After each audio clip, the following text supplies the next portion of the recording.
पंढरीत या आणि वाहतूक कोंडीमध्ये अडका हा विदारक प्रकार गेल्या काही दिवसांपासून पंढरपूर शहरामध्ये सुरू झाल्याचे चित्र पाहावयास मिळत आहे। अधिक महिना सुरू झाल्यामुळे पंढरी नगरीतील सर्वच रस्ते भाविकांच्या गर्दीने हाऊसफुल झाले आहे। त्यामुळे वाहतूक कोंडीत अडकलेला भाविक परेशान होऊन पंढरी नगरीतून माघारी परत आहे।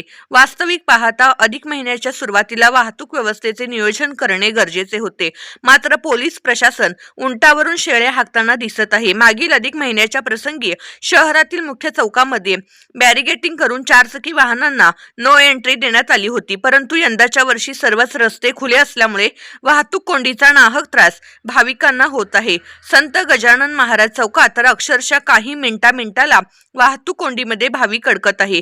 या ठिकाणी काही होमगार्ड नेमले आहेत, परंतु तेही एक कोपरा धरून बसत असल्यामुळे वाहतूक कोंडीच्या कचाट्यातून भाविकांना जावे लागत आहे। प्रशासनाने केवळ एसी मध्ये न बसता मैदानात उतरून पंढरी नगरीमध्ये महत्त्वाच्या चौकातील रस्ते वाहतूक कोंडीमुक्त केले तर नक्कीच पंढरी नगरीमध्ये पांडुरंगाच्या दर्शनासाठी आलेला भाविक सुखावेल, अन्यथा तो पोलीस प्रशासनाच्या नावाने बोट मोडत नेहमीप्रमाणे माघारी फिरेल। कारण पंढरी नगरीमधील महत्त्वाच्या चौकामध्ये वाहतूक कोंडी ही रोजचीच बोंबाबोंब झाली आहे।